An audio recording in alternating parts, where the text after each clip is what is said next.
자, 오늘은 사유재산에 관련된 지문을 읽고 문제를 해결해 보도록 하겠습니다. 우리가 독서에 들어가기 앞서서 가장 중요한 건 뭐냐면 독서는 언제나 지문을 정확하고 얼마나 빠르게 읽어내느냐, 그 시간과의 싸움이잖아. 그래서 독서 지문을 읽을 때 지문을 바로 들어가기보다는 그 전에 먼저 이렇게 문제를 살펴보는 거야. 문제를 살펴보면서 특히 이렇게 이해를 바탕으로 하는 문제들을 살펴보면 보통 이런 문제들의 선지는 그 지문에서 가장 많이 쓰는 이런 키워드들이 들어가 있단 말이야. 그래서 이런 키워드들을 먼저 눈에 익히고 우리가 지문 분석으로 들어가면 아무래도 우리 눈이 그 전에 봤던 거기 때문에 이런 거 방금 전에 나왔어. 그래서 그 부분에 조금 더 집중을 할 수 있거든.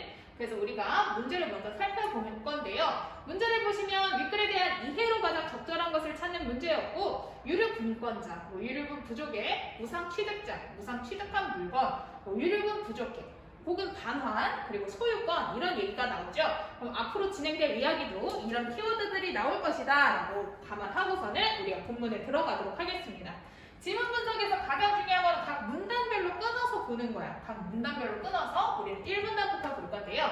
사유재산 제도 하에서 누구나 자신의 재산을 자유롭게 처분할 수가 있대. 그러나 지금 하고 싶은 얘기는 이거래. 기부와 같이 어떤 재산이 대가 없이 무상처분 행위가 행해졌을 때 우리 그냥 쉽게 무상처분 행위 기부라고 생각을 하자. 그래서는 행해졌을 때 그 당사자의 무상처분자, 내가 처분을 했으니까 무상처분자와 무상취득자의 의사와 무관하게 그 결과가 번복될 수가 있대. 이상하지? 기부를 했는데 그게 무상처분자나 무상취득자의 의사와 관계없이 번복될 수 있어. 왜냐면 무상처분자가 사망했어.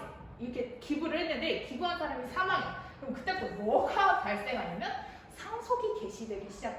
이제 재산 막 드라마의 소재로도 많이 쓰이죠. 상속이 개시되고 그 상속인들이 유류분을 반환받을 수 있는 권리, 유류분권, 이것도 아까 앞에서 한번 봤던 키워드네. 유류분권은 유류분을 받을 수 있는 권리의 권리, 유류분을 받을 수 있는 권리를 행사할 수 있기 때문이다. 이때 무상처분자는 피상속인, 상속을 준 사람, 재산을 준 피상속인이 되고 그의 권리와 의무는 상속인, 상속받은 사람인 상속인에게 이전된대. 그래서 이 1문단에서 하고 싶은 얘기는 뭐냐면 1문단에서는 무상처분행위, 우리 앞에서 봤던 기부 같은 것들. 그래서 이 무상처분 행위 혹은 유류분을 반환받을 수 있는 권리, 유류분권에 대한 얘기도 나왔어.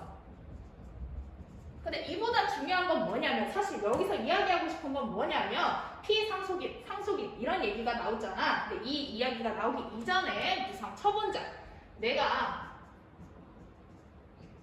나 무상처분자가 기부했어. 그럼 기부를 받은 사람이 있지. 그 사람을 무상취득자라고 해. 대가 없이 그냥 받았잖아. 무상취득자. 여기까지만 봤을 땐 그냥 기부야. 근데 이 사람, 무상처분자가 사망하면 그때부터 이 사람은 피상속인이 돼.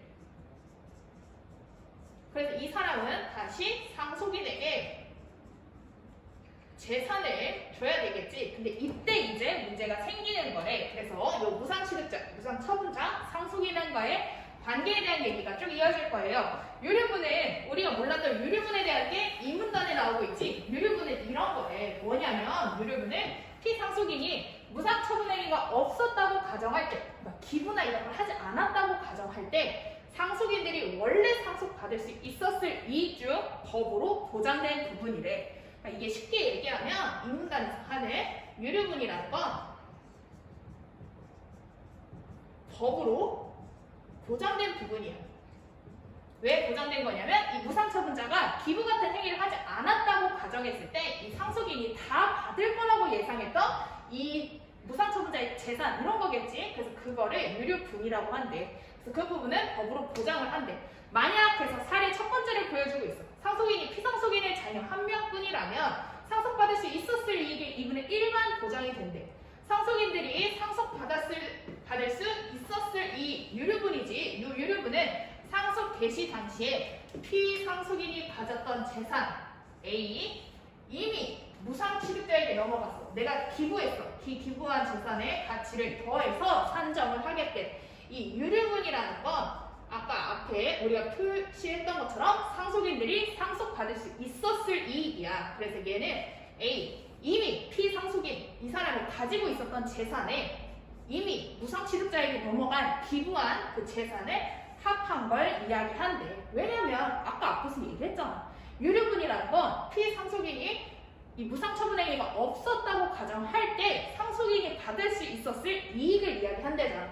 그래서 왜냐면 유류분의 상속인이 내가 이만큼의 재산을 받겠지? 라고 기대했던 이익을 보호하기 위해서 법으로 보장한 부분이기 때문이야. 그래서 3문 단으로 넘어가면은 피상속인이 상속 개시 당시에 가졌던 재산으로부터 상속받은 이익이 있는 상속인. 이번에 두 번째 사례는, 첫 번째 사례는 만약이었고 두 번째 사례 이미 상속받은 재산이 있어. 이런 상속인은 유류분에 해당하는 이익의 일부만 받아야지. 다 받으면 안 되니까 일부만 반환받을 수 있대요. 유류분에 해당하는 이익에서 내가 이미 상속받은 이익을 뺀 값인 유류분 부족액. 아까 우리 키워드로 유류분 부족액도 확인했지. 그래서 저 유류분 부족액을 받을 수 있대. 유류분 부족액의 가치는 금액 X로 계산이 되는데 항상 돈으로 반환되는 것은 아니래. 만약 하면서 쭉 이야기가 나오는데 저 가정이 뭐냐면 세 번째로는 유류분 부족액에 대한 얘기를 하고 있어.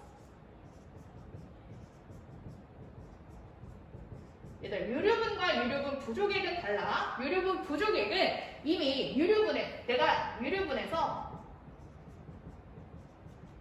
이미 상속받은 재산을 빼는 거야.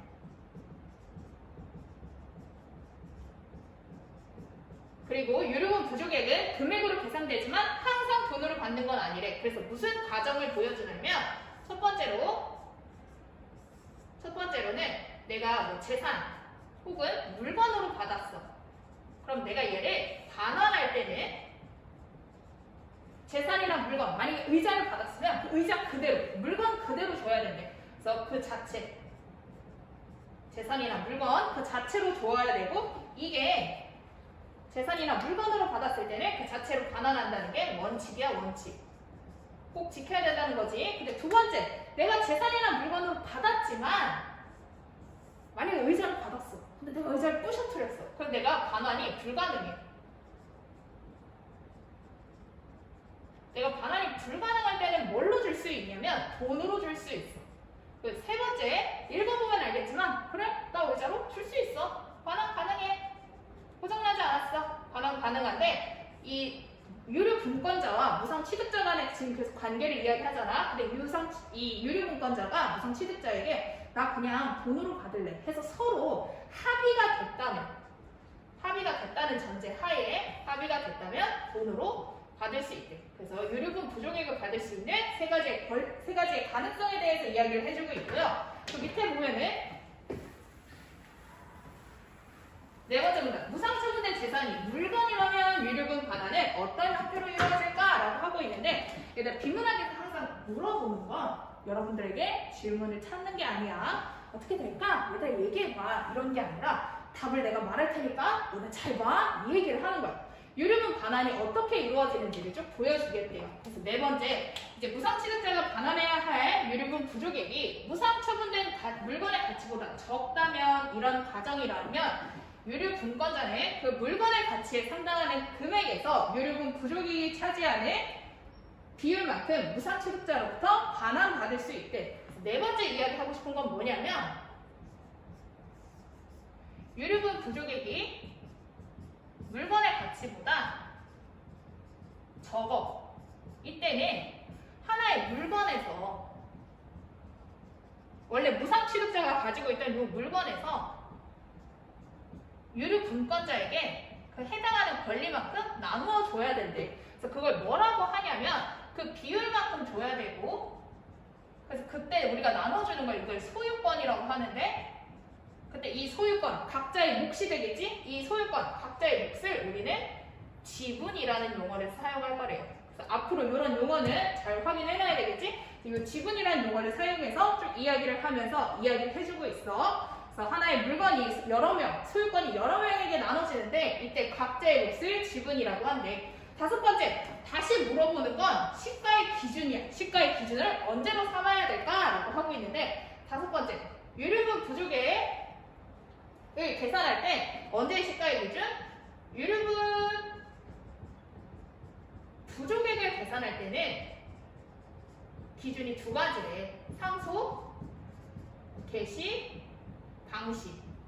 근데 만약에 무상취득자의 노력으로 그 값이 올랐어. 내가 나의 노력으로 내가 막 유튜브를 열심히 해. 그래가지고 나의 노력으로 그 가치가 올랐어. 그럴 때는 이 무상취득한 그 당시, 그래서 무상취득 나의 노력이잖아. 그래서 무상취득 당시에 시가를 기준으로 한대. 그래서 이렇게 유류분 부족액의 근거로 반환대산이 지분을 다시 계산한다고 하지. 그래서 마지막 얘까지 놓치지 말았어야 돼. 지분을 계산할 때는 물건의 상승 원인이 누구한테 있던지 간에 무조건 상수, 개시, 당시 시가를 기준으로 해야 한다라고 해서 질문은 끝났고요. 그럼 우리 같이 문제를 한번 풀어볼 건데, 문제로 넘어가 보면 윗글에 대한 이해로 가장 적절한 것을 찾으라고 했어요. 무상처분된 재산이 물건 한 개이면 유류분권자는 그 물건의 전부를 반환받는다?